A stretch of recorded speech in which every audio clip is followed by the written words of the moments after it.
Bonjour à tous et toutes. Monsieur le directeur exécutif de la chaire Grande Consommation de l'ESSEC, cher Rémi Guérin, de l'ESSEC. Ça, c'est un bas coup, voire un coup bas de quelqu'un qui a fait une école de commerce, mais pas la même. 3 lettres.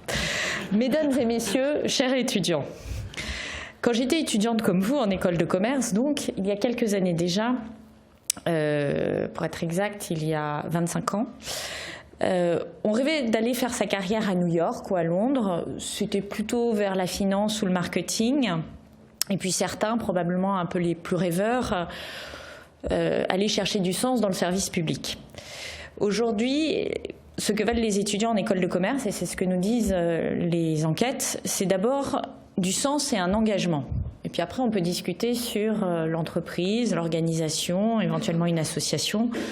Mais l'idée, c'est qu'est-ce que vous faites, vous, mon recruteur, pour la planète, pour la responsabilité sociale, sociétale, quel que soit votre métier de base.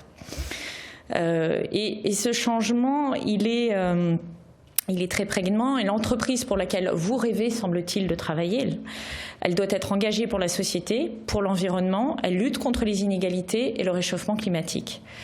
Et je crois que le Grand Prix ESSEC du commerce responsable, qui existe depuis 2013, est révélateur de ce changement et de cette prise de conscience, non seulement des jeunes, mais aussi de nombreux acteurs de notre économie. L'engagement que vous avez, étudiant de l'ESSEC, est aussi à saluer parce que vous avez consacré du temps à analyser et sélectionner les dossiers pour l'attribution des prix. Vous montrez cet intérêt pour les problématiques de responsabilité sociétale des entreprises. Vous partez, j'imagine, aussi à la chasse du greenwashing et toute cette sorte de choses, puisque vous avez fait aussi un peu de marketing dans vos études. Donc vous faites bien la part entre ce qui est de l'engagement réel, qui est un game changer en bon français, et de ce qui est une belle présentation qui vise à orienter de manière positive le consommateur, éventuellement les candidats pour la marque employeur vers l'entreprise. Monsieur le directeur exécutif, cher Rémi Guérin, je voulais vous remercier pour votre implication. En sensibilisant ainsi vos élèves à ces enjeux, vous formez les managers de demain qui prendront en compte ces enjeux cruciaux pour notre avenir commun. La participation de plus en plus nombreuse chaque année des enseignes à ce prix démontre aussi cette prise de conscience qui s'imprime dans le secteur de la distribution et du commerce. Et je fais partie de ceux qui pensent qu'il n'y a pas de secteur qui en soi fasse mal son travail, mais que c'est la façon dont on fait son travail qui est important, et c'est de la façon dont on construit sa responsabilité sociale et environnementale qui est importante. Donc je préfère avoir des commerçants responsables à des inactifs qui ont des belles idées, mais finalement ne contribuent pas à changer le monde. Parce qu'au fond, ce qui est l'enjeu et le caractère assez formidable que vous allez, du moment pour votre génération, c'est que c'est vous, probablement la génération, qui allez être en charge de changer le monde. Petit enjeu. Parce qu'on a très peu de temps pour changer de manière de produire, pour changer de manière de distribuer et pour changer de manière de consommer. Et vous le savez très bien, probablement mieux que moi, puisque vous avez, dans le travail que vous avez mené, un peu approfondi ces sujets. Ce que le commerce responsable démontre tous les jours, c'est qu'il est possible de conjuguer transition environnementale, action responsable et performance. C'est aussi une exigence des Français. Qui aujourd'hui accepterait encore d'épargner et de savoir que son argent finance des centrales à charbon ou des entreprises qui ne respectent pas les droits humains, qui font travailler des enfants? En règle générale, votre banquier ne vous dit pas ça distinctement, hein. Mais personne, au fond de soi, accepterait ce type de situation. Qui accepterait d'acheter consciemment des produits qui ne respectent aucun critère environnemental? Plus grand monde non plus. L'État ne l'acceptera d'ailleurs pas, et je peux vous indiquer ma détermination à ce sujet, puisque nous allons, dans les cahiers des charges administratives générales, faire en sorte qu'il y ait systématiquement des clauses environnementales, juste pour qu'on se pose cette question-là. Pourtant, tout évitant que ces impératifs soient, il reste encore beaucoup de progrès à faire. En décembre dernier, l'Institut français des administrateurs, l'IFA, m'a remis son rapport sur les enjeux climatiques. Et donc, si plus de 85% des administrateurs considéraient que l'enjeu du changement climatique était absolument stratégique pour les entreprises, consternation, seulement 7% des conseils d'administration de ces mêmes entreprises avaient réalisé des analyses prospectives sur le risque climatique. C'est vous dire la marche à franchir que nous avons également. Sur le volet social, je n'ai pas besoin de revenir sur la question des inégalités, la question de la diversité. La première évidence, c'est la différence entre la rémunération salaire hommes et femmes, puisqu'à conditions et expériences équivalentes, c'est encore de 10% en France, qui est le pays parmi les 6 pays les plus avancés dans le monde en termes de législation. C'est 25% tout poste confondu, puisque là vous avez en plus une forme de déterminisme social qui amène les jeunes femmes vers des carrières à moindre enjeu et les jeunes hommes vers des carrières à plus grande ambition. Favoriser l'égalité et la transition énergétique, c'est pourtant gagner en performance. Cette performance n'est pas une performance guidée par le court-termisme et les résultats annuels, elle est une vision de long terme, celle que l'entreprise peut défendre à 5 ans ou 10 ans. Elle est, si on regarde un tout petit peu, ce qui permet de créer la confiance avec vos clients. Parce qu'il se trouve que j'ai dirigé une entreprise dans une vie antérieure et la conviction que j'avais, c'est qu'il ne fallait pas séparer la responsabilité sociale et environnementale des opérations, mais qu'il fallait plutôt se demander en quoi la responsabilité sociale et environnementale pouvait être un levier de compétitivité de l'entreprise. Pour fidéliser les clients, leur donner confiance, pour recruter les meilleurs talents et pour les fidéliser. Et je peux vous dire que cette question, et vous en êtes les incarnations dans la manière dont vous recherchez aujourd'hui un travail à la sortie de l'école, elle est prégnante. Et que le risque réputationnel de trahir cette promesse de la responsabilité sociale et environnementale pour une entreprise, et particulièrement pour un grand groupe, elle peut être extrêmement nuisible à sa capacité à opérer. Et j'avais l'habitude de dire à mes équipes, au fond, les résultats financiers, ça vous donne une idée du passé. Et c'est très bien, parce qu'il faut une performance, il faut pouvoir se comparer, il faut avoir des métriques qui permettent aussi de regarder ce que font les concurrents. Mais la responsabilité sociale et environnementale, c'est un des éléments qui permet d'anticiper le futur. Je vous donne un exemple, la satisfaction client, c'est un bon indice du futur. La fidélisation du client, c'est un bon indice du futur. Le taux de réabonnement dans les business models qui ont besoin de réabonnement, c'est un bon indice du futur et de votre chiffre d'affaires. Et derrière, il y a souvent cette notion de responsabilité sociale et environnementale. Vous allez me dire, beaucoup d'entreprises ont fait de la RSE sans le savoir. C'est parfaitement exact. Mais ce qui est important aujourd'hui, c'est de le factualiser et de le partager et d'améliorer les pratiques. Ce que nous faisons, nous, au niveau du gouvernement, c'est de faire en sorte d'avoir un contrôle qui factualise les efforts que font les entreprises. Je vous donne 2 exemples. Lorsque vous avez une relation avec votre consommateur, votre étiquetage, il doit être loyal. Loyal. J'aime beaucoup ce mot, la loyauté. Il doit dire ce qu'il y a dans le produit. Si c'est importé de Chine, c'est pas un sujet. C'est juste qu'on est transparent. En revanche, tout ce qui vise à tricher crée une concurrence déloyale et crée de la perte de confiance avec le consommateur.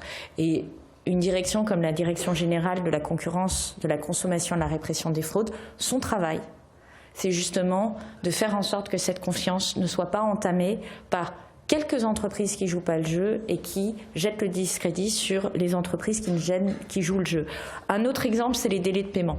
Les délais de paiement entre des donneurs d'ordre et des sous-traitants ou entre des clients et des fournisseurs, c'est aussi une façon d'être loyal à son écosystème. Si vous ne les respectez pas, vous mettez en difficulté votre sous-traitant.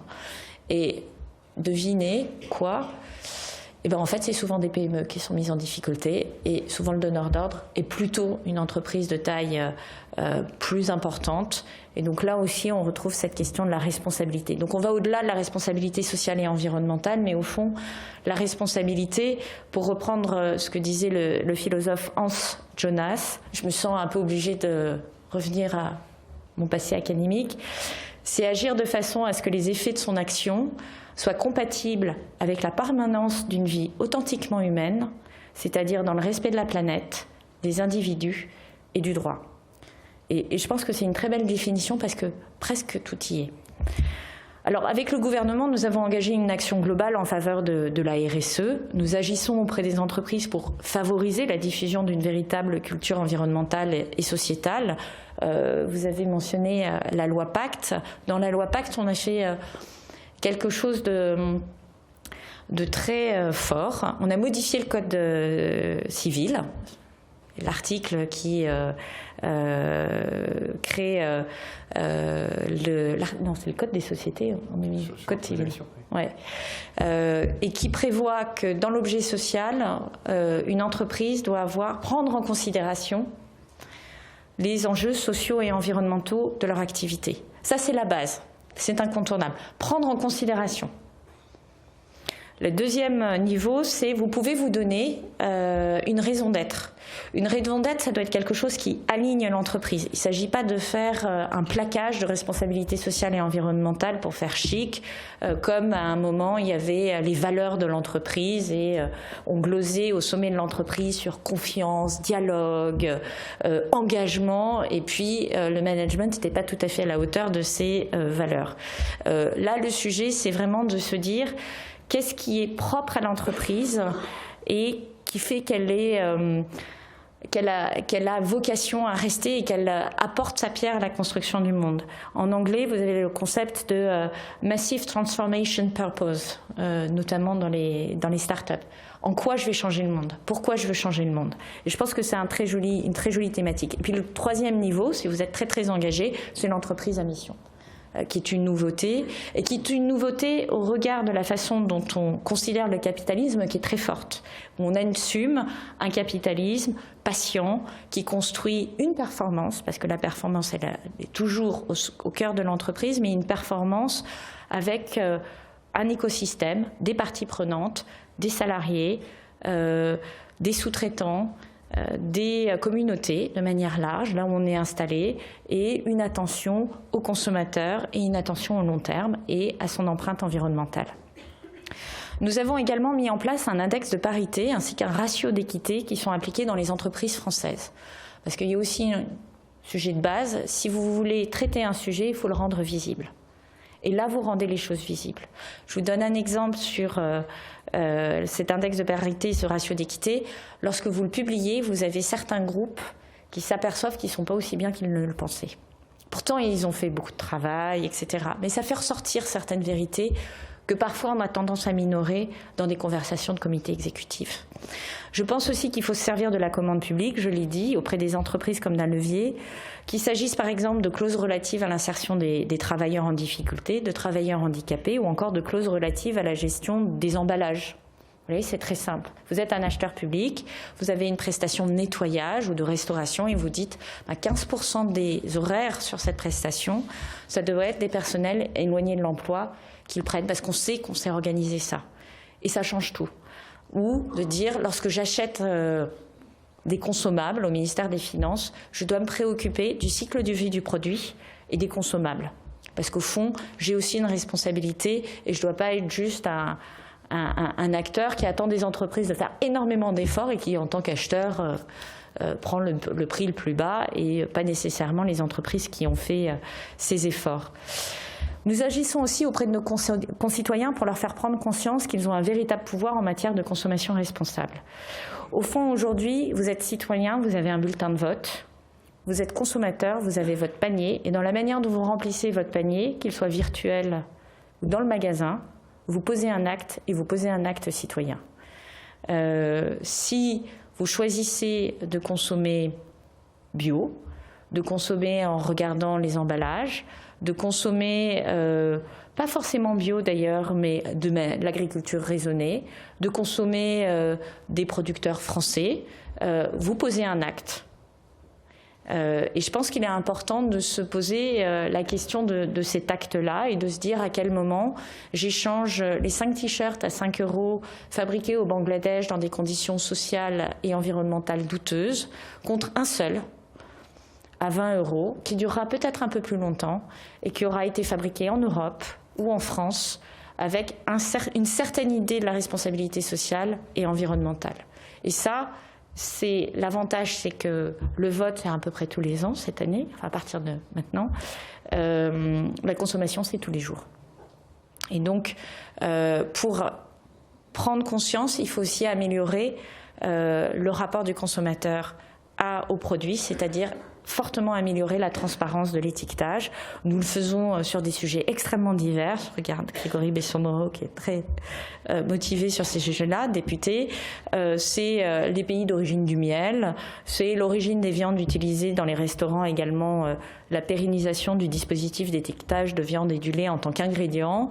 C'est la question de travailler sur une base volontaire avec les industriels et des associations sur la façon dont on met en évidence l'origine des produits et un peu sur le modèle d'un Nutri-Score qui donne une idée du contenu européen, voire français, d'un produit alimentaire. Donc vous pouvez vous dire qu'a priori, les manières de produire lorsqu'on est en France et que le Food Sustainability Index nous qualifie l'agriculture française comme le modèle le plus durable du monde, derrière il y a quelque chose qui est dit.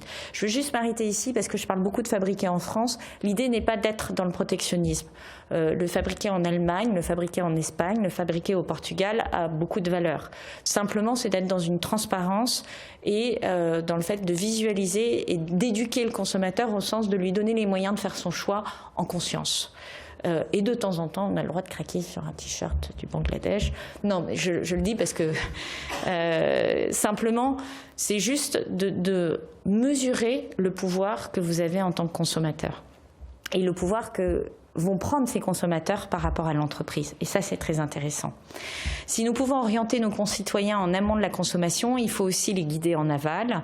C'est ce que porte le projet de loi anti-gaspillage pour une économie circulaire. Il nous faut sortir du plastique jetable, par exemple, mieux informer le consommateur, lutter contre le gaspillage et pour le réemploi solidaire, agir contre l'obsolescence programmée. En un mot, il nous faut mieux produire et mieux consommer. Et c'est pourquoi nous allons agir sur toute notre économie avec le pacte productif. C'est ce qui va guider l'action du gouvernement pour les années à venir.